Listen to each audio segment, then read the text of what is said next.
राधे राधे मित्रों, अब द्वितीय अध्याय की आगे की पत्तियां।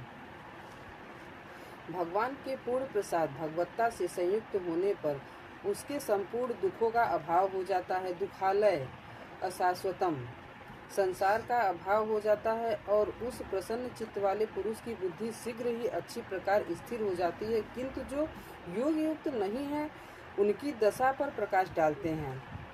योग साधना रहित पुरुष के अंतःकरण में निष्काम कर्म युक्त बुद्धि नहीं होती।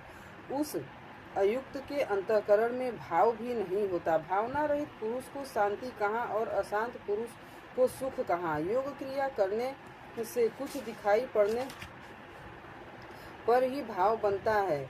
जाने बिनु न होए प्रतीति। भावना बिना शांति नहीं मिलती और शांति रहित पुरुष को सुख यथार्थ शाश्वत सनातन की प्राप्ति नहीं होती। इंद्रियाणाम ही चरता यन्मनो विधीयते तदस्य हरति प्रज्ञा वायुर्नाम मिवाम्भसि। जल में नाव को जिस प्रकार वायु हरण करके गंतव्य से दूर कर देता है, ठीक वैसे ही विषयों में विचरण करती हुई इंद्रियों में जिस इंद्रिय के साथ मन रहता है वह एक ही इंद्रिय उस अयुक्त पुरुष की बुद्धि को हर लेती है। अतः योग का आचरण अनिवार्य है। क्रियात्मक आचरण पर श्री कृष्ण पुनः बल देते हैं।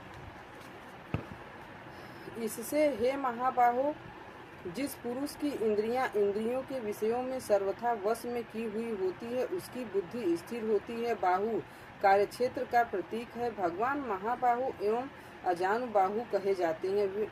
वे बिना हाथ पैर के सर्वत्र कार्य करते हैं। उनमें जो प्रवेश पाता है या जो उसी भगवत्ता की ओर अग्रसर है वह भी महाबाहु है। श्री कृष्ण और अर्जुन दोनों ही महाबाहु कहे जाते हैं। या निशा सर्वभूताना तस्या जागृति संयमी यस्याम जागृति भूतानि सा निशा पश्यतो मुनो। संपूर्ण भूत प्राणियों के लिए वह परमात्मा रात्रि के तुल्य है, क्योंकि दिखाई नहीं देता, न विचार ही काम करता है, इसलिए रात्रि सदृश है।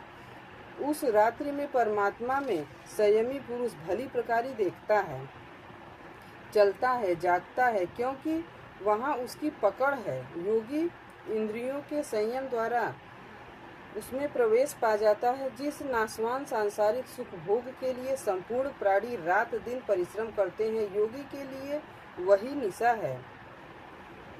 जो योगी परमार्थ पथ में निरंतर सजग और भौतिक ऐसड़ाओं से सर्वथा निस्पृह होता है वही उस इष्ट में प्रवेश पाता है।